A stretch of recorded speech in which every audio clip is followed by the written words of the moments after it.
Dad,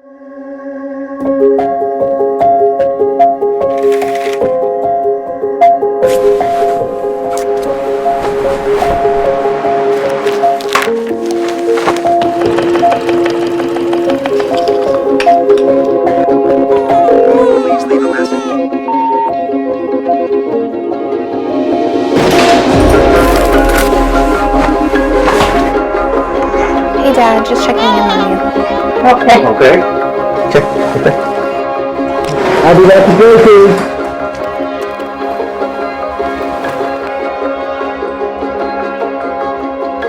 Hi, Mommy. How does the mask fit? Great. It's good. Hola. ¿Estás tomando café?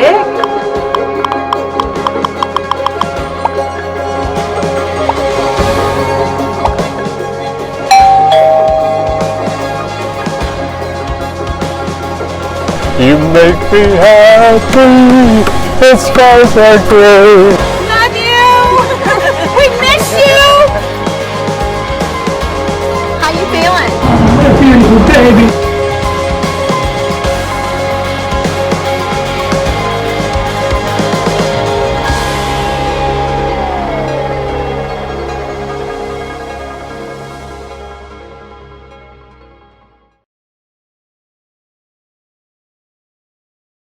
Hey there, Illinois. It's Dr. Ngozi Ezike here with a special message for all Illinois seniors about vaccine boosters. As the holiday season approaches, it's imperative that those who are eligible receive their booster as soon as possible. You may be wondering, if I need a booster, does that mean that the COVID-19 vaccines aren't working? Not at all. Vaccines continue to work well to help prevent the spread of severe illness, hospitalization, and death caused by COVID-19, including the Delta variant. If you received a Moderna or Pfizer vaccine and you're 65 or older, you're eligible to get a booster 6 months after your second dose. If you received a Johnson & Johnson vaccine and you're 65 or older, you can receive a booster shot 2 months after your initial dose. When it comes to choosing which booster shot you will take, the CDC advises that the same vaccine that was used for your primary regimen be used for the booster. But you do have the option, the choice, to mix and match boosters with a single dose of any of the authorized vaccine boosters. Remember that mixing and matching vaccines may be considered for the booster dose only. Boosters are free, and you can receive them at your local pharmacy, from your primary care physician, and many other sites across Illinois. As you prepare to gather with your family, your grandchildren, other loved ones, take every precaution to protect the younger children who are not yet eligible for vaccination. Let's all work together so we can have a safe and healthy holiday season.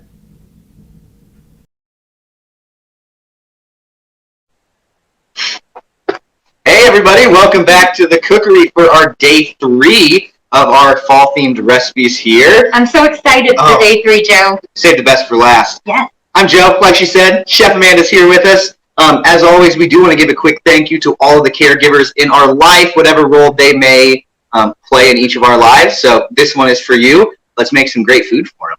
Okay, so today we're going to be starting off by making our spicy pumpkin soup. It's going to have an avocado cream. If you're not into spice, it's okay. Don't sweat it. We'll talk you through how to take that out and have the same great, awesome, creamy soup just without the spice.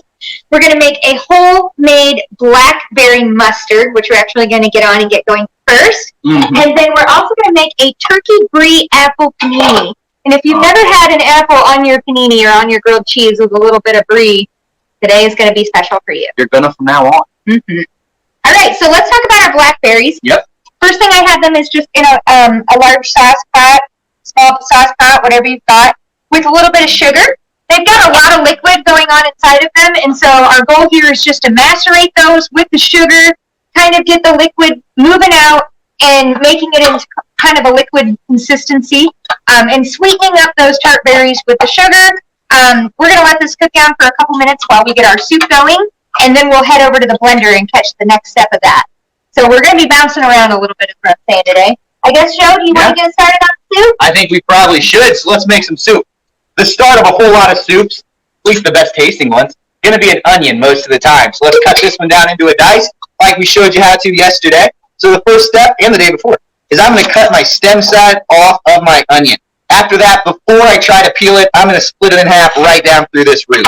After I cut it in half, it makes it a whole lot easier for me to just go and peel off that top layer of skin, get down to the good parts of the onion. Bottom. I spent a whole long time in my life trying to peel onions before I cut them in half. Just saves you a whole lot. And there we are. Now we're going down into our dice. So like before, I'm keeping my hand on the top, fingers splayed up, and I'm cutting my lines all over in this onion. So I'm going back to the root, not quite going through. I'll do one more. Get my other half all the way back to the root, not quite going through. Getting all nice down and level so I can see where my knife is going. Then I'm going to go through, do the same thing this other direction. Cut my lines out, going all the way back to my root. I'm still not going through. With this one, you can really use the tip of your knife, go back as far as you want to, and then you can chop it down. After there, I can just run my knife through it. Get our onion down to our dice there. Over here, I'm stirring my blackberries and kind of getting them moved around in the pan. But I've also got Joe's oil heated up for him in his soup stock pot over here. Thank you, his Chef. oil is ready to go, so we can get some good caramelization right off the bat on those onions and on the garlic. I'm going down and I'm using as much of this onion as I can. Now, when you do cuts on these little very root ends, it might not be as even of a dice for you. But when you're doing it for a soup, we're going to cook it down until they're soft anyway. So I'll just run my knife through just so they're the same general size, if not the same shape, just so we don't have a piece of undercooked onion in with the rest of it. And voila, you didn't waste any of your onion. So now that she's got my pan heating up for me, I'm going to go ahead and toss in my onions. Now we're doing our onions like we talked about yesterday before we add in our garlic, so our garlic doesn't burn as fast. That means while my onions are cooking down is the perfect time for me to go in and mince my garlic. So instead of using my knife, like you'll see with a lot on cooking shows, you'll see them whack their knife onto their garlic, get the peels off that way. That absolutely works. But over time, you're going to bend out the shape of your knife. Exactly. The chefs on the Food Network, they can afford to buy a new knife every time they do that. I personally like to keep my knives as long as possible. So we just use our hands. My hand's not going to bend out of shape from smashing garlic, and it doesn't even matter if you smash it all to bits. Even if it looks completely flattened, you cannot smash garlic too much when all you're doing is going to get the peel off. Now that we have those peeled off, I go in and I just cut off that little bit where it's attaching itself to the bowl. Technically edible, sure, but it's a little bit of a woodier texture, and it doesn't look pretty. Then for our mince, we go in, thin strips one direction.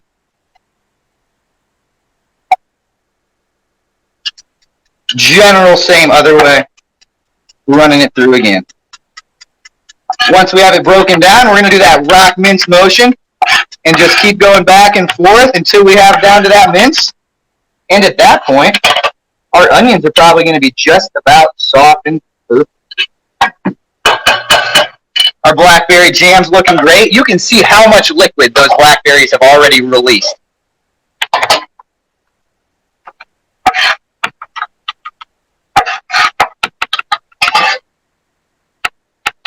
I'm just using my wooden spoon here to just kind of mash my berries a little bit, releasing even more juice. I'm just going to let them cook till they're a little bit softer. If you watched yesterday's video, you'll notice that when we did our pear jam, it was pears plus sugar plus water. Because the pears don't have a lot of moisture inside of them, so we needed to add a little bit to help them come to the consistency that we wanted for a jam. In the case of the blackberries, we didn't have to add any liquid whatsoever because they are so juicy themselves. And as you can see, they're going to produce plenty of liquid for us. Remember, we're not making a jam this time, we're making a mustard, and we're just giving it a little bit of sweet berry flavor to go along with it. So I have my setup ready over here for my jam with a blender. On top of my blender, I've got my nice little strainer here. I'm going to pour my blackberries in there. I'm going to macerate them through the little strainer here. A sifter works fine as well, but a mesh wire strainer is what we're using. We're going to press it through so that we get all the blackberry juices, but none of the blackberry seeds in our mustard, which wouldn't be horrible, but we're just looking for something a little bit more smooth and not so seedy. While that's finishing up, I've got my onions softened up here. So I have my minced garlic, and I'm going to add in my minced garlic. At the same time you add in your minced garlic, we are going to add in our cumin into there. So the garlic, like we talked about yesterday, it doesn't need a super long time to cook. So I'm just going until it gets nice and fragrant. We add that cumin in there just to kind of toast our spice just to light. Oh man, that's whenever you go to toast spices, you only need about as long as you take the garlic anyway. So we're doing both of those at the same time. The cumin smell, you're going to smell really strong. And as soon as that garlic starts to come through, we are going to add our pumpkin puree, courtesy of Libby's right here in Newton. And then we're going to add in our stock, and we're going to add in the sauce of adobo sauce. So how we get that, we buy chili peppers in adobo. We have a can right here. They're going to have the actual peppers and then just the sauce in the liquid part. So we're just using the liquid part. If you do that, save the peppers. When we have them, we mince them up, throw them in some sweet barbecue sauce, and you have Chipotle barbecue sauce. Now, if you can't find those anywhere at the store, Chef Amanda, here, displaying for you, ground Chipotle chili pepper. This is going to do the same thing, same spice, same flavor in there. The one thing to keep in mind that it is a dry spice, so when you add it into your liquid, do a little bit less at first. Make sure it has plenty of time to cook down to get that flavor. And just start with half a teaspoon because it's so very strong and so very spicy. Now, if you're not looking to have a spicy pumpkin soup, you're just going to eliminate that adobo sauce altogether.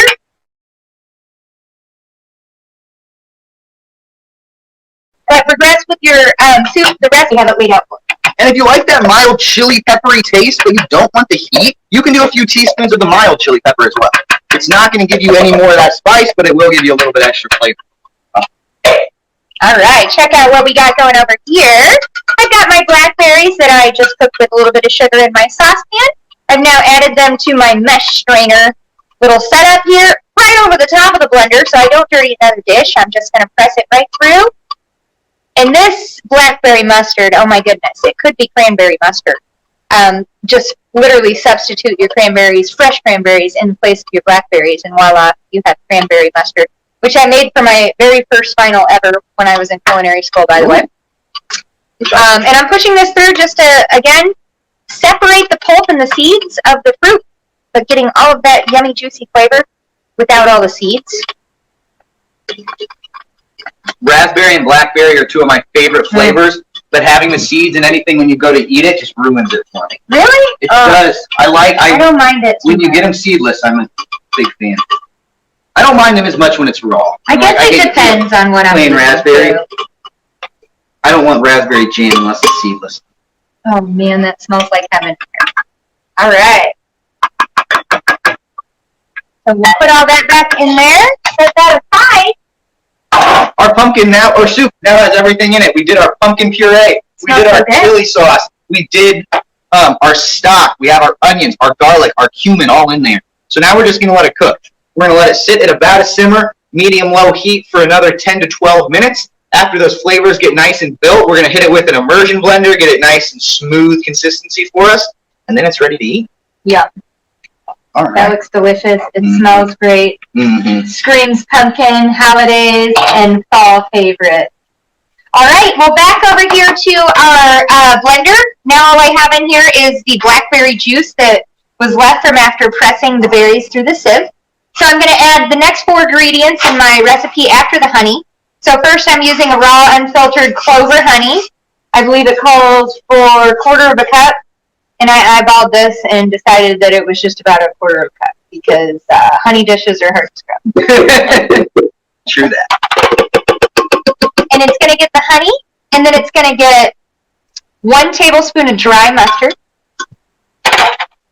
It's going to get 3 tablespoons of stone ground mustard, so that we're going to get some seeds and texture from that. The seeds in your mustard aren't nearly as hard and crunchy as your raspberry seeds, though. It's more of a pop than it is a crunch. Definitely. All right, I used up all my honey.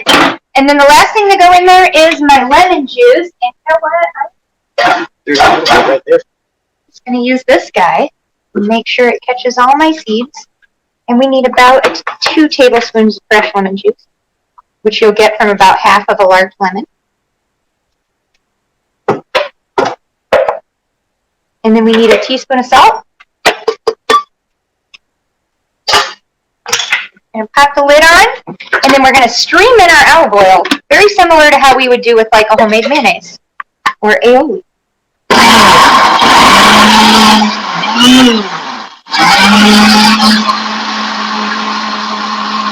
So I have my 30 cup of olive oil here.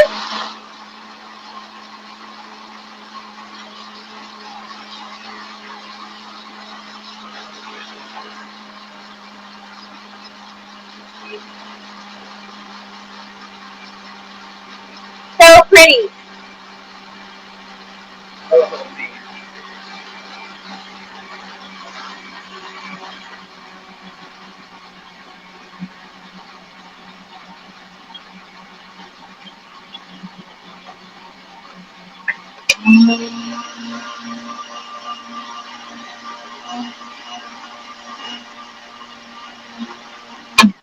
That looks awesome.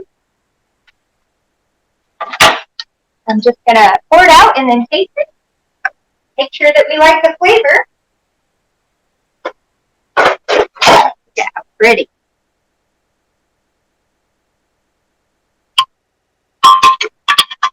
Now that is mustard like you wouldn't expect to see, isn't it? Rich.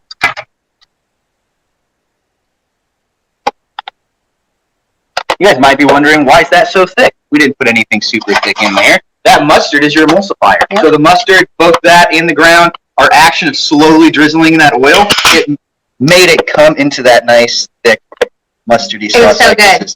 It's bright, it's tart, doesn't taste much like mustardy, more like the blackberry and sweetness from that. That's really delicious. Well, I don't take her word for it, so I gotta get in there. All right, the soup is looking good. That's delicious. Let's talk about our panini, I guess. Let's talk about right on. Panini. So, I'm going to rinse our blender and get it ready for the ale. Let's talk about what we're putting in it. So we have some turkey breast here. Any kind of turkey breast spot you find is going to work just fine. We have our greens here. You can do arugula. Arugula is going to add some nice, great, peppery flavor to it. We have mixed greens just to get a little bit of everything in there. Get some nice roughage in our diet. Tons of nice health benefits. It also tastes delicious in the middle of a panini, so that's there. We are doing a seedless rye bread. Like your recipe says, though, you can do any kind of bread you want. You can do sourdough. You can do just plain sandwich bread. Your favorite kind is going to work here. Of course, the piece de resistance is our bacon. So we have plenty of bacon strips that we cooked off, ready to go for you. If you know you're going to have these paninis for dinner, you can make your bacon ahead anytime you want during the day, and they're ready to go for you. And then we have our apple, and let me grab our brie.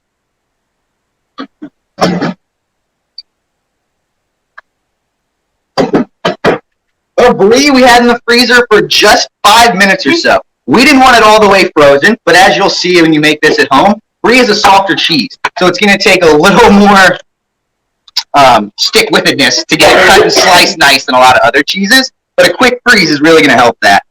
Our apple is the one thing we're going to want to cut ahead of time before we just start to arrange our sandwiches. I'll cut the brie and put it right on our bread as we go, but I want to get my apple nice and sliced for us. So I'm going to go through. Cut our apple just off the core here. And then we're going to go through and slice. And now for our apples, we want them decently thin. And they don't have to be paper thin. But the thinner they are, one, the less liquid they're going to release when they cook. So it's going to not release as much, get our paninis all soggy. But we want just that crisp apple flavor without it overpowering.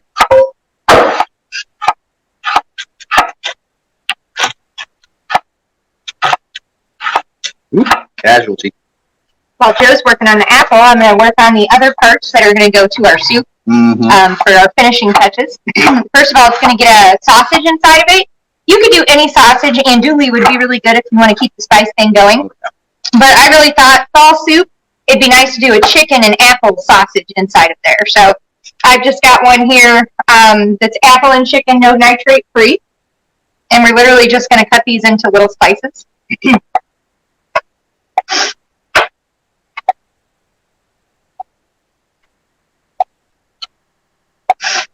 These are going to go right into my skillet.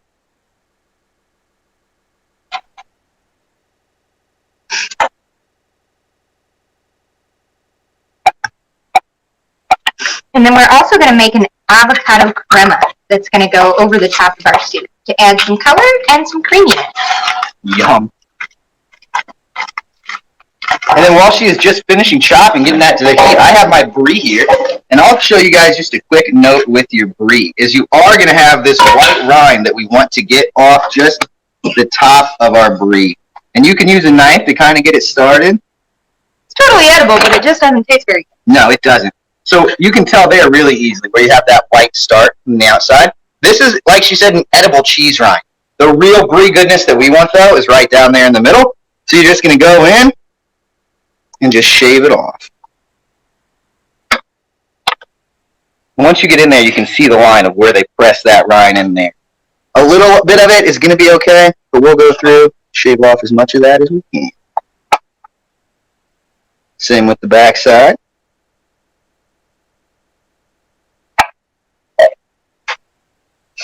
There we go. While Joe finishes up removing the rind on his cheese, I'll go ahead and show you how to process this avocado so that we can get started on our crema. So I'm going to insert my knife into the avocado until I feel the pit. Then I'm going to roll it all the way around until I meet up with my original slice. Twist like an Oreo cookie. Ooh, it's a perfect avocado. And then I'm going to remove the pit by just barely smacking it with my knife. And I like to use the edge of my cutting board to pop it off instead of grabbing. Here we're going through. So I just cut my Brie into long strips. And I didn't worry about taking that white part off the very end, because that one you can just kind of pinch and pull. You don't have to worry about taking your knife through there. And then I'm going to go in, once I get my ends, and I'm just going to layer them on one side of the bread.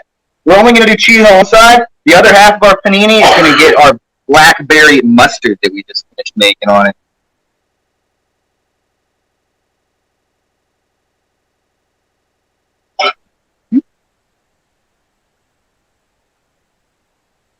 Our sausages are getting nice. You hear that sear, getting some flavor. Even though they are fully cooked sausages, you still want to hit them in a pan for a little bit. If you put them in on the top just plain, just warm them up, you're not going to add any flavor to it. And that's really what we're here to do, is add flavor into stuff when we're cooking it. Just doing a little sear in a cast iron like this is adding a ton. And a lot of texture. You're going to get like a nice crispy coating on the outside, nice crunch. Age-old taste versus texture today. A major texture. I like to have all the different textures represented in my dish. Taste makes or break a dish, texture elevates it. I don't know, but that soup smells pretty amazing. Okay. All right, to finish off building our paninis, the rest isn't super hard. We have our Brie down. We're going to take our greens and just do a nice layer of greens over the top of it. You can put as much as you want to. If you really love the greens, load that puppy up with it. If you like just a little bit, do yourself a little layer. If you have any brown pieces, pick them out. Then we're going to go in with our apples.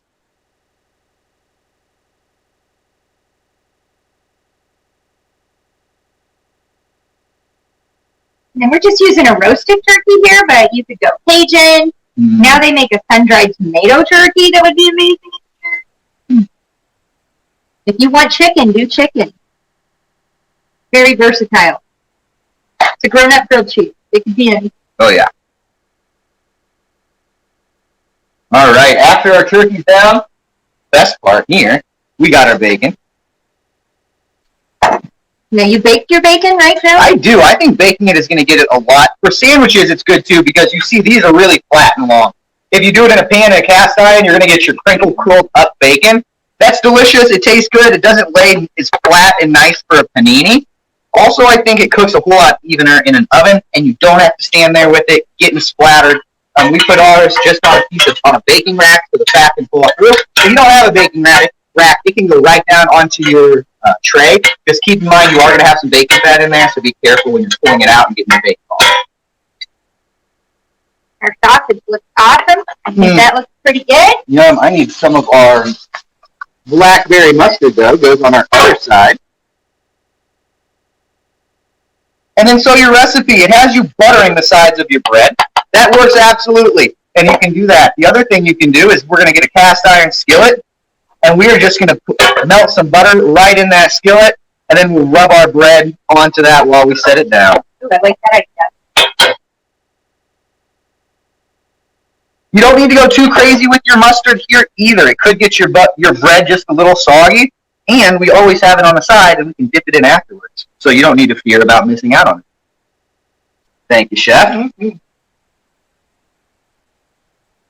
Let the pan get nice and hot, get nice and melty. Then we're going to put these in, and it's real similar to how we did our quesadillas yesterday. We're going to let the bread get nice and toasty, let that brie melt and get everything combined together, and then they're ready to eat. But while we're waiting on that, is it time for our crema?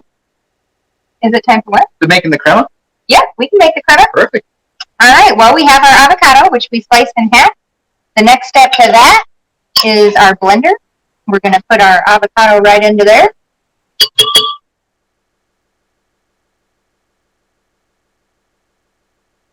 And then we're going to add our buttermilk, our lime juice, and our olive oil. So for our buttermilk, we never buy buttermilk because it always goes bad. So we just make our own so that it's fresh every time we need it. So to make your own fresh buttermilk, the recipe calls for a half cup of buttermilk. So I poured just under a half cup of vitamin D milk, and I have about a tablespoon of just white vinegar. I'm going to add the vinegar to my milk so that I can intentionally sour that. Give it a little stir. Let it sit for a couple minutes. It might curdle a little bit. That's kind of the point. That means that it is souring the milk, so that's a good thing. Then we're going to add in our tablespoons. And then we need 2 tablespoons of lime juice. So I'm giving that a roll on the board again. I usually plan that a half gives you about a tablespoon. So 2 tablespoons is going to be perfect with a full lime.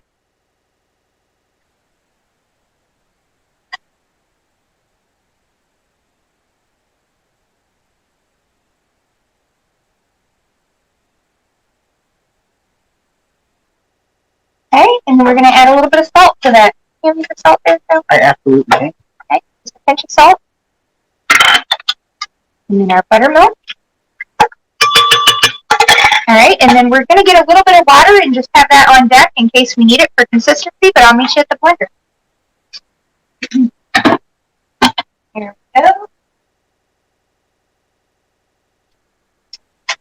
Pop our lid on, and we'll give it a whirl.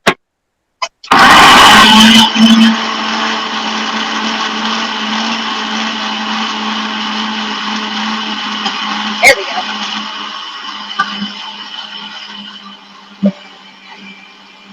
Adding just a tiny bit of water, just to kind of get it all moving. I want my crema kind of thick. That looks pretty good. I'm going to get in there, have a little taste. Ooh, smells so bright.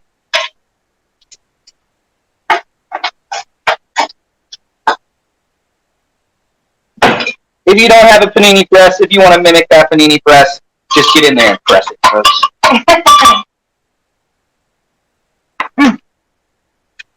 That just needs a little bit more salt.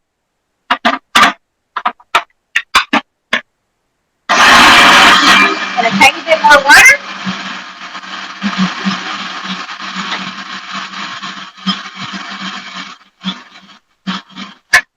I think we are good to go on crema. Nice. Our sandwiches look amazing. They are getting there. We're letting the other side get nice and toasty. That feels nice and hard for me, though. We know we're good to go. All right, And here we go. Process the soup in batches. Yep. And then add more broth if you want. This processing part of the soup, it's kind of up to you. That's going to be a consistency. The only thing that's not smooth in there right now are the onions that we cut up and the garlic. So if you like to have a little bite of onion in your soup, you can leave this. You don't have to blend it.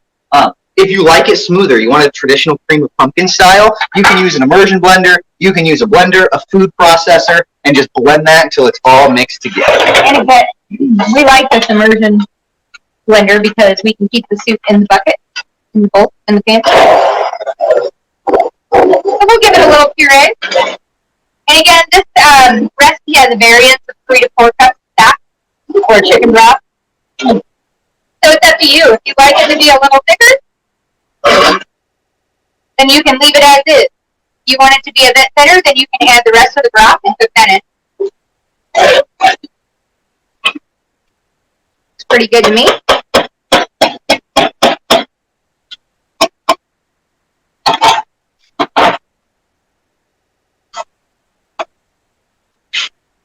All right, and then we're going to add in our black beans last. Panini, folks. And then here's something fun that I really like. Can you hand me that bowl over there? Or go? Yep. We're going to just place a little bit in the bowl. You want to do something really special, you can put your garnishes at the bottom. A couple black beans as well.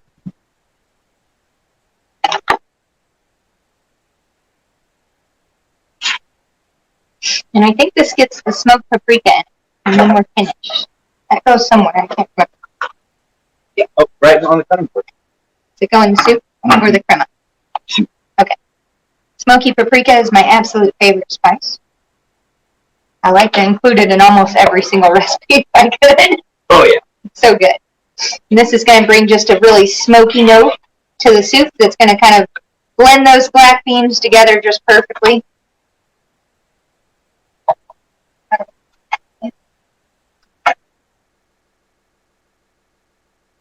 And then here's our reveal on our panini, folks. Well, she's plating that up. You see all the layers in there. See your mustard on the very top.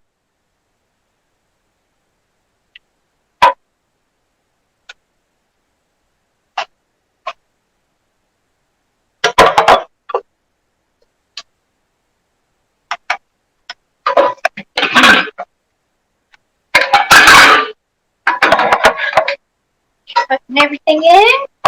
And then we need a little crema on there. And then finish it out. Perfect.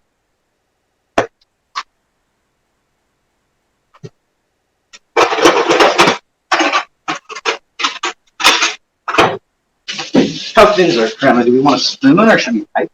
I think for this we can just put a little spoon on top, a little dollop.